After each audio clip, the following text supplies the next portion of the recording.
Lying will ruin your life. Lying will ruin your goddamn life. Opportunity to be back into the spotlight. You know what I mean? And that's what you have with Floyd. So, you know, I think Floyd has to make a decision. Floyd Mayweather, it's a bad situation for Floyd because the last thing Floyd wants in his life is more legal problems. That's true. He doesn't want that. But what I wonder is, with so many smooth transactions that Floyd has been a part of, jewelry-wise, in the last 4 or 5 years, longer than that actually, what went wrong in this particular transaction? It's so funny. Kevin Hart called out Floyd Mayweather for falsely claiming he owns a $42 million property. Hart didn't hold back, saying, "Lying will ruin your life." He poked fun at Mayweather's constant need to show off his wealth and said those kinds of lies are starting to catch up with him. According to Hart, Floyd's obsession with flashing cash has already taken a toll on his credibility and damaged how people see him. You can cancel Christmas. It's over for you. You hear me? It's over for you. Oh boy. Y'all going to jail. Y'all going to jail. Kevin Hart didn't hold back when Floyd Mayweather's latest money claims made headlines. Known for his quick humor, Hart went straight for the truth, calling out Mayweather's over-the-top property story. He didn't mince words, saying this isn't just outrageous anymore, it's flat-out delusional. I want to talk about it. What the is going on, man? What the is going on? Kevin and Floyd go way back. In a past interview, Kevin once asked Floyd why everything in his life seems to revolve around money. Floyd didn't shy away. He opened up about growing up with nothing, in a tough, struggling household. The streets, he said, shaped how he sees the world. For him, money isn't just about success, it's about survival. That moment gave people a better understanding of why Floyd treats wealth like a shield. Talk to me. Floyd Money Mayweather, baby. How you doing, man? You know how it is. Same old program. Ask me to send my case. It better be money. You damn right it is. Here, Well, that's what I'm talking about. Now, if there's money in there, I need it. White hand, take this so Floyd don't take it from me. Nah, if you want to do that, you want to do the white hand, that's on you. Well, white hand gonna feel his black hand. Yeah, well, it look like white hand. Put your rope over there on the hook. That you went through to get you to the place to where now it's about the money and you celebrate the money. It was a long journey. A long journey. I come from a fighting family. 7 of us in a 1-bedroom in Jersey. Goddamn. Dad, was a hustler. A former fighter, hustler. My mom had it, extremely hard, but, kept believing, kept working hard, and we made it happen. Why do you think you were the one? From day one, I knew it. Floyd Mayweather has built his image around money. He treats his bank statements like trophies and stacks of cash like awards. From private jets to diamond-covered watches, his lifestyle is all about showing off. His social media is packed with luxury buys, and to Floyd, flashing wealth means showing power.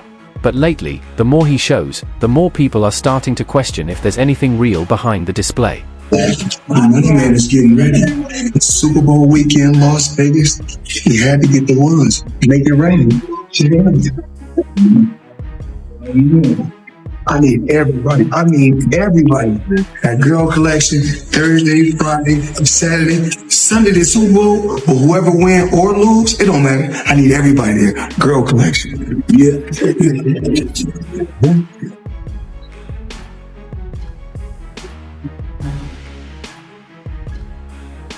He's collecting rent, hustlers.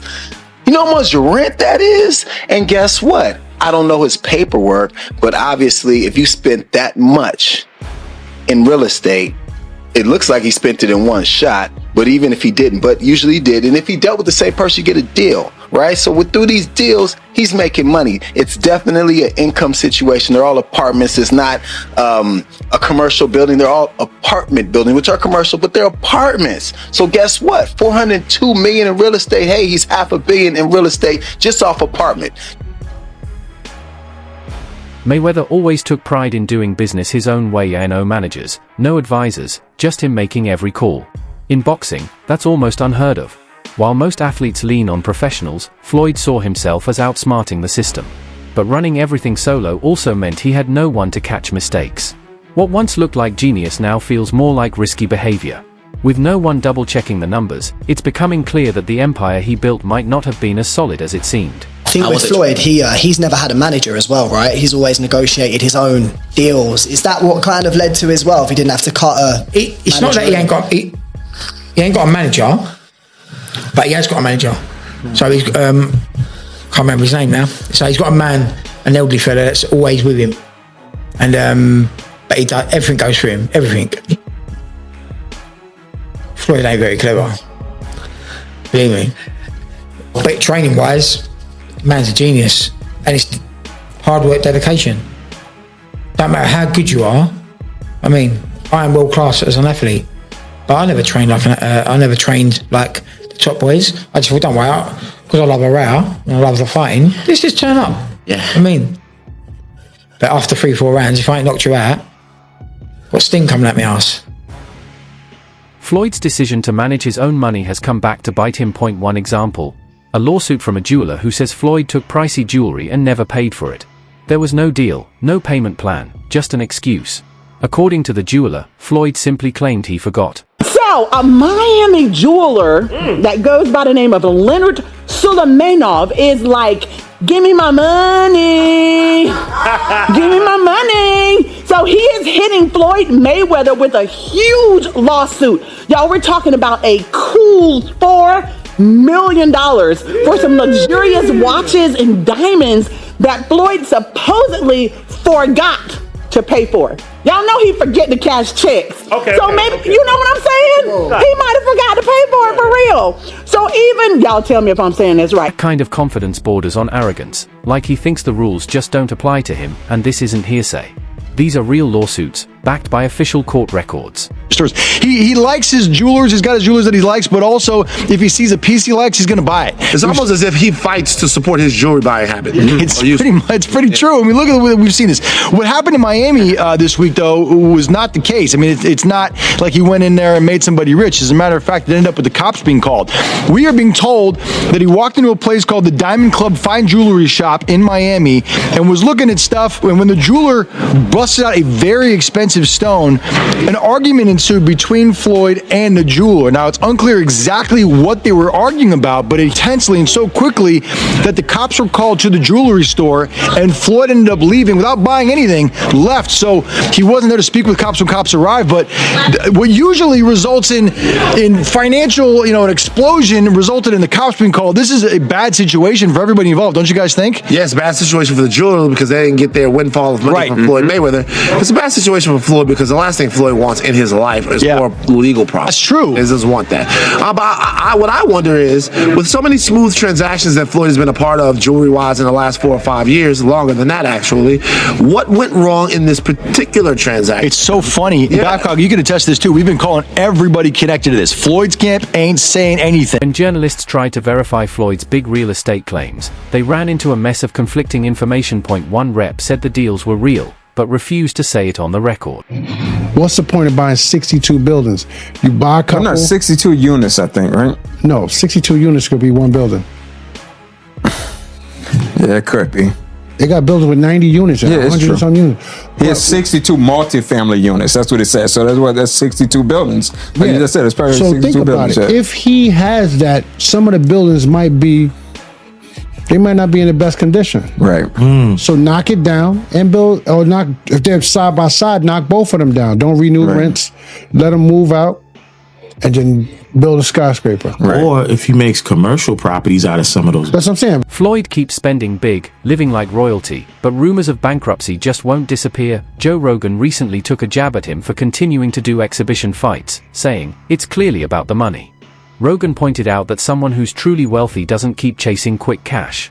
Floyd's focus on maintaining his image now seems less like celebrating success and more like trying to survive. Money. He needs that money. That money has to keep coming in if you're going to live like this. It's not that expensive, though, but... He's only 46. But he does this with everything, man. He's got $1 million watches. I don't think he buys every pair. Think they give them to him?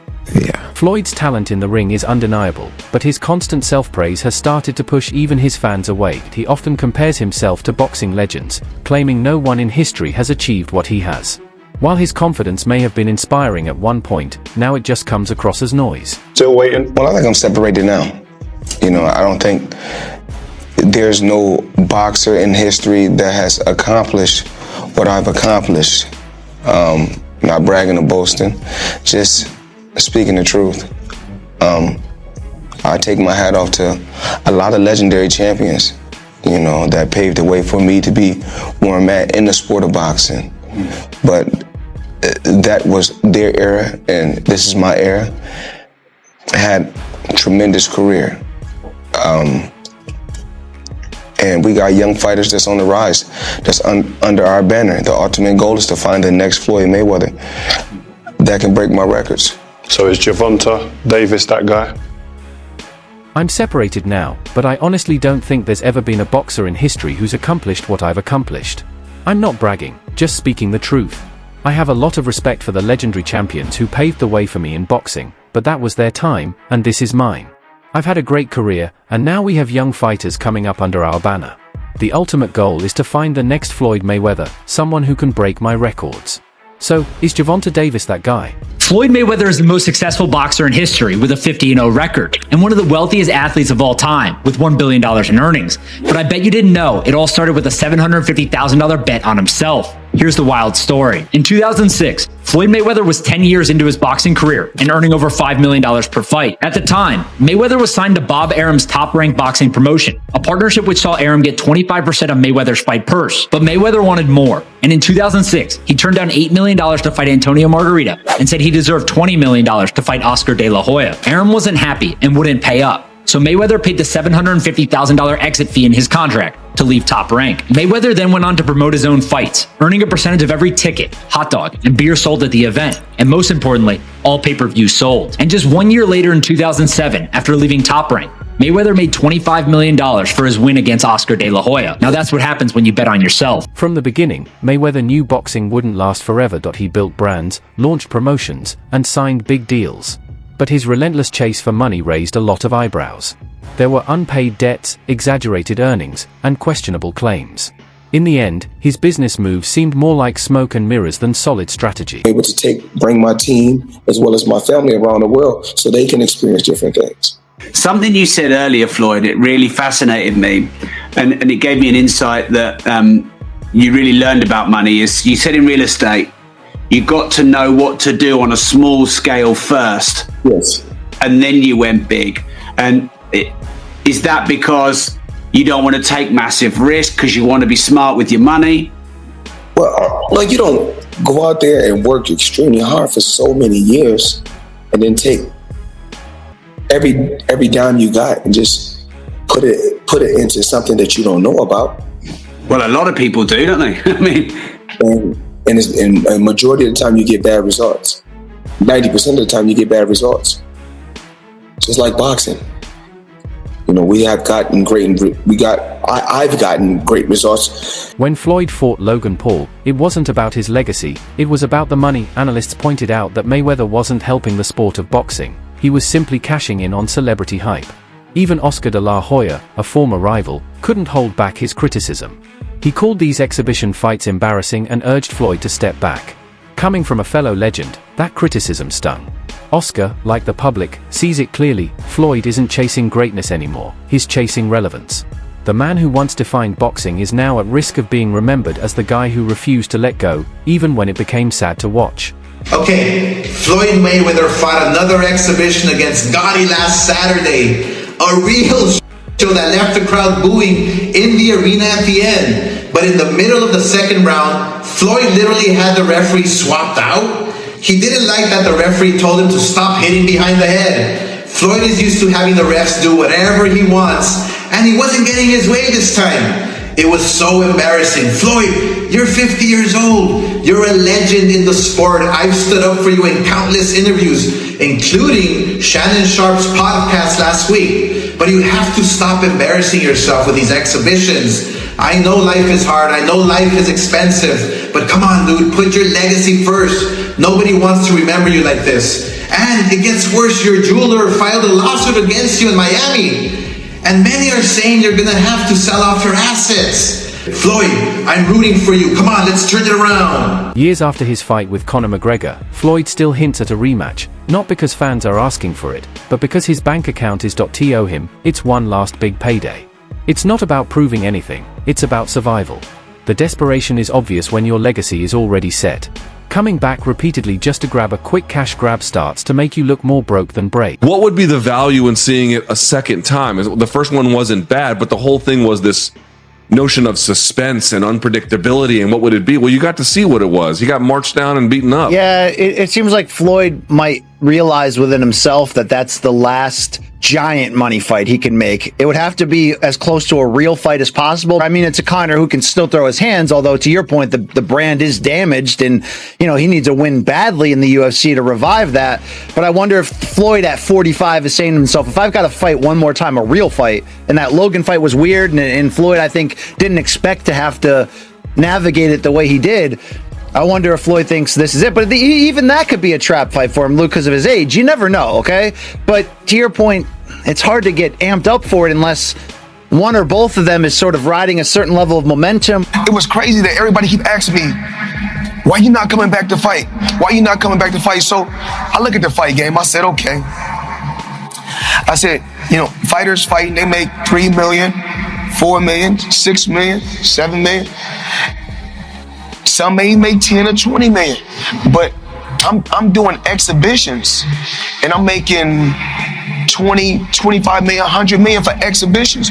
So why would I come back and fight and get a guaranteed 35 million when I'm doing exhibitions and getting 100 million? Snoop Dogg once asked Floyd how he got so rich, and Floyd gave the typical answer: hard work, hustle, and smart choices. But now, with his fortune starting to shrink, he's holding on tighter than ever to that rich man image. Despite earning hundreds of millions, Mayweather's finances are under scrutiny, from IRS tax liens to unpaid debts and questionable purchases. His wealth isn't as stable as it seems. People are starting to wonder if he's actually broke behind the glossy exterior. The fact that he keeps selling fights and keeping up appearances reveals a deeper truth: a man who can't afford to stop earning because his spending never slowed down. Boxing got the news. The beef between 50 Cent and Floyd Mayweather is heating up again. 50 Cent posted a video calling out Floyd's claim of spending $400 million on NYC apartments, saying there's no proof of the purchase. The long-running feud continues, with 50 Cent suggesting Floyd's real estate empire may be a fancy fantasy. Floyd has remained silent, but the drama shows no signs of ending. Floyd Mayweather just signed a deal to lease an apartment in Midtown Manhattan. He's going to be paying $100,000 per month for this place. Here's the apartment, you guys. It's got 5 bedrooms, 7 bathrooms, 4,000 square feet, and the place is pretty epic, I'm not gonna lie. The description says that this is a double unit and it is a corner unit, so you got a ton of natural light in here. Do you think this place is worth $100,000 per month? Why would Floyd spend $100,000 a month on this apartment? If I had to guess, it would be a combination of owning something is just kind of a liability. Plus, I'm pretty sure whenever you rent a place versus buy a place for business purposes, you're able to write off more of that lease payment. So if I had to guess, that $100,000 per month is going to be a pretty big write-off for him based on how he plans to use this place. 50 Cent has long argued that Floyd's wealth is mostly a facade, and now more people are starting to agree. Reporters who tried to verify Floyd's real estate holdings found nothing to back up his claims. Despite the lawsuits, tax troubles, and growing doubts, Floyd continues to spend like a billionaire on exotic cars, private jets, and shopping sprees. His lifestyle hasn't changed, but the numbers just don't add up. Either he's hiding more debt than we realize, or he's completely in denial. What's clear is that the show must go on, even if the foundation is crumbling. This comes amid, rumors of Floyd Mayweather being stuck in Dubai because he owes people money. And, these are coming from trustworthy sources: Gervonta Davis, Floyd Mayweather, people who know about Floyd Mayweather's inner life. But back to TMZ. So they reported Floyd Mayweather was courtside for last night's pivotal Clippers versus Mavericks game. But before money got to the arena, he was handing it out, blessing 3 homeless men with $30K. Now, there are no pictures, there is no video of this happening, but there is an official TMZ article, and TMZ usually gets it right. TMZ also said, "We're told Mayweather began talking to the guys and decided he wanted to help, so he busted out his backpack and blessed each guy with 10 racks. Anyways, he says, just got off the phone with my guy in Dubai. He told me that Floyd Mayweather is definitely being held by the government court system there, as he owes a substantial amount of money in Dubai. They take indebtedness over there very seriously. Was told the debt is unassociated with boxing. Floyd's desperately trying to work things out to no avail so far. So at Gervonta Davis is correct that Floyd's being held there. And Floyd Mayweather has made no public statements regarding this. These are his last 2 Instagram posts. So 6 days ago, he was still in Dubai, and that's the same day they said he was at a basketball game, which, you know, it still doesn't make any sense. And then this post as well, this was just 4 hours ago. He reposted this. This is his second time posting this. He posted this a few days ago. That's it for today's video. Stay tuned.